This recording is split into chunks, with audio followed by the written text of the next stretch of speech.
મિત્રો, જો તમે પણ આ વિડીયો ખોલ્યો છે તો એનો અર્થ એક જ છે, તમારા મનમાં જીપીએસસી વિશે ઘણા બધા પ્રશ્નો છે.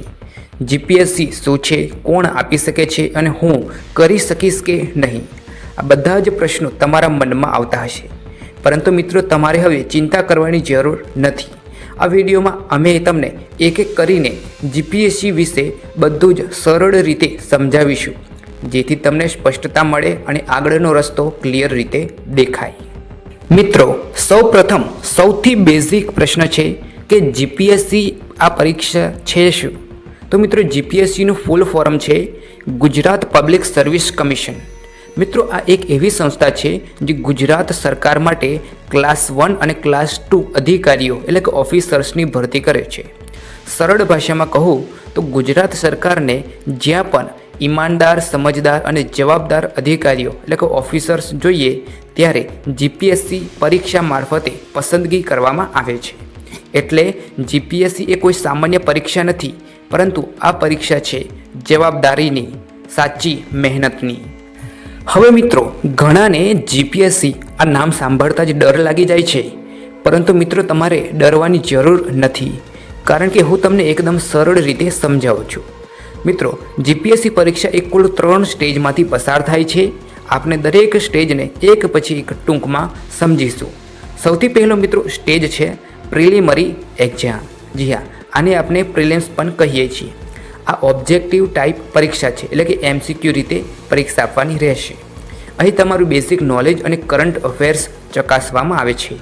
મિત્રો, આ એક સ્ક્રીનિંગ રાઉન્ડ છે. ત્યારબાદ બીજું સ્ટેજ છે મેઇન્સ એક્ઝામ. મિત્રો, અહીં સાચી તૈયારી તમારે કામ આવે છે.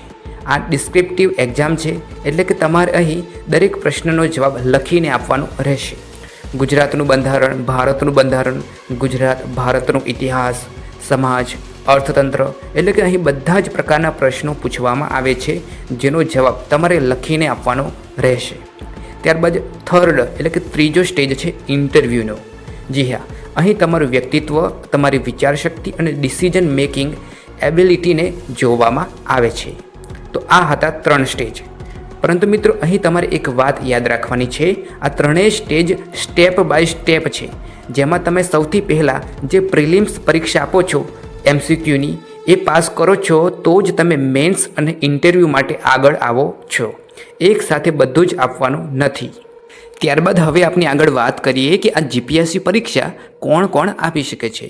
જે મિત્રો, ઘણાને એવું લાગે છે કે આ જીપીએસસી પરીક્ષા બહુ લિમિટેડ લોકો જ આપી શકે છે, અથવા અમુક ખાસ લોકો જ આ પરીક્ષા આપે છે. પરંતુ મિત્રો, હકીકતમાં એવું નથી. ગુજરાતનો દરેક વિદ્યાર્થી આ જીપીએસસી પરીક્ષા આપી શકે છે. પણ હા, તે કોઈપણ એક રેકોગ્નાઇઝ યુનિવર્સિટીમાંથી ગ્રેજ્યુએશન કરેલું હોવું જોઈએ અને તેની ઉંમર રફલી 20થી લઈને 35 વર્ષ વચ્ચેની હોવી જોઈએ. જો આ એલિજિબિલિટી તમારી પાસે છે તો તમે જીપીએસસી પરીક્ષા આપી શકો છો. અને સૌથી મહત્ત્વની વાત કે ગુજરાતી માધ્યમના વિદ્યાર્થીઓ પણ આ જીપીએસસી પરીક્ષામાં પાસ થાય છે અને મોટા ઓફિસર્સ બને છે. જી હા, ઇંગ્લિશમાં એક્સપર્ટ હોવું કે ઇંગ્લિશ મીડિયમ હોવું ફરજિયાત નથી મિત્રો. ત્યારબાદ હવે મિત્રો આપણે વાત કરીએ જીપીએસસી પરીક્ષાના સિલેબસ વિશે. તો મિત્રો, જીપીએસસીનો સિલેબસ બહુ મોટો છે, એ વાત હું પૂરી રીતે સ્વીકારું છું. અને હા, પહેલી નજરે સિલેબસ જોઈને કોઈને પણ થોડી ગભરાહટ થઈ જાય એ સ્વાભાવિક વાત છે. પણ એક વાત ખાસ ધ્યાન રાખજો, સિલેબસ બહુ મોટો હોવો એટલે ઇમ્પોસિબલ વાત નથી. એનો અર્થ ફક્ત એટલો જ છે કે તમારે સ્માર્ટ રીતે તૈયારી કરવી પડશે. હવે પહેલાં વાત કરીએ પ્રિલિમ્સ એક્ઝામની. તો પ્રિલિમ્સમાં મિત્રો મુખ્યત્વે 2 જ બાબતો ઉપર ધ્યાન આપવામાં આવે છે. સૌથી પહેલી બાબત છે કરંટ અફેર્સ, અર્થાત તમારી આજુબાજુ શું ચાલી રહ્યું છે, દેશમાં શું બદલાવ આવી રહ્યો છે, ગુજરાત, ભારત અને વિશ્વ સંબંધિત મહત્ત્વની ઘટનાઓ પર એક નજર.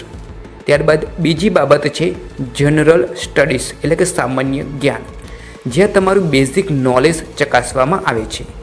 આ સ્ટેજમાં તમારી ફાઉન્ડેશન મજબૂત હોવી ખૂબ જ જરૂરી છે. ત્યારબાદ હવે મિત્રો, જ્યારે પ્રિલિમ્સ પરીક્ષા એટલે કે પહેલી પરીક્ષા ક્લિયર થઈ જાય, ત્યારે આવે છે સાચી પરીક્ષા એટલે કે મુખ્ય પરીક્ષા મેન્સ એક્ઝામ. મેન્સમાં વિષયો થોડા વધારે હોય છે અને અહીં તમારી ડેપ્થ ઓફ નોલેજ ચકાસવામાં આવે છે. અને એક વાત ક્લિયર કરી દઉં, જો તમે પ્રિલિમ્સ પરીક્ષા પાસ કરો છો તો જ તમે મુખ્ય પરીક્ષા આપવા માટે એલિજિબલ છો, બરાબર. હવે આપણે વાત કરીએ કે મેન્સ પરીક્ષામાં કયા કયા વિષયો હોય છે.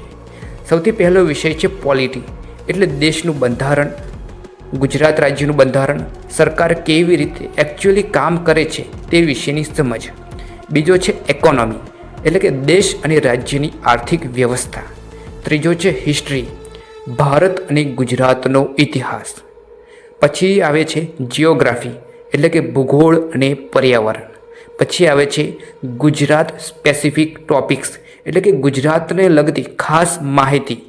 અને અંતમાં એથિક્સ અને એસે, જી હા, જ્યાં તમારી વિચારશક્તિ અને મૂલ્યો દેખાય છે. હવે આટલા બધા વિષયો સાંભળીને એવું લાગવું સ્વાભાવિક છે કે આ તો બહુ અઘરું છે, આપનાથી ના થાય. પરંતુ મિત્રો, હકીકત એ છે કે જો તમારી પાસે એક સચોટ સ્ટ્રેટેજી, રોજની કન્સિસ્ટન્ટ તૈયારી અને થોડી ધીરજ હોય તો જીપીએસસી એકદમ અચીવેબલ છે. એટલે કે તમે પહેલા જ પ્રયાસમાં તેને સફળ રીતે પાર પાડી શકો છો. એક સાથે બધું યાદ રાખવાની જરૂર નથી, પરંતુ એક દિવસ, એક વિષય અને એક સ્ટેપ. આ રીતે મિત્રો આગળ વધશો તો તમે ચોક્કસથી ધીમે ધીમે સિલેબસ પણ આરામથી ક્લિયર કરી નાખશો. ત્યારબાદ હવે મિત્રો આપણે આગળ વાત કરીએ કે જીપીએસસી પરીક્ષા વિશે વિદ્યાર્થીઓના મનમાં ચાલતા કેટલાક ભ્રમ વિશે. તો મિત્રો, ઘણા લોકો જીપીએસસી વિશે એમ કહે છે કે જીપીએસસી પરીક્ષા બહુ જ અઘરી છે, કોચિંગ એટલે કે ટ્યુશન વગર સફળ થવું મુશ્કેલ છે, પહેલા જ પ્રયાસમાં આવડી મોટી સફળતા મેળવી કદાચ અશક્ય જ છે. પરંતુ મિત્રો, હકીકત એ છે કે જીપીએસસી કોઈ જાદુઈ પરીક્ષા નથી. આ એક સ્ટ્રક્ચરેડ પ્રોસેસ છે, જ્યાં સ્ટેપ બાય સ્ટેપ તૈયારી કરીને તમે સફળ થઈ શકો છો, એ પણ પહેલા જ પ્રયાસે. બસ તમારે આ 3 વસ્તુઓ પર જ ધ્યાન કેન્દ્રિત કરવું પડશે. નંબર 1, રોજનું થોડું અભ્યાસ કરવો. એટલે કે થોડી ક્વોન્ટિટી નહીં, પરંતુ કન્સિસ્ટન્ટ ક્વોલિટી સાથે મહત્ત્વપૂર્ણ બાબત છે.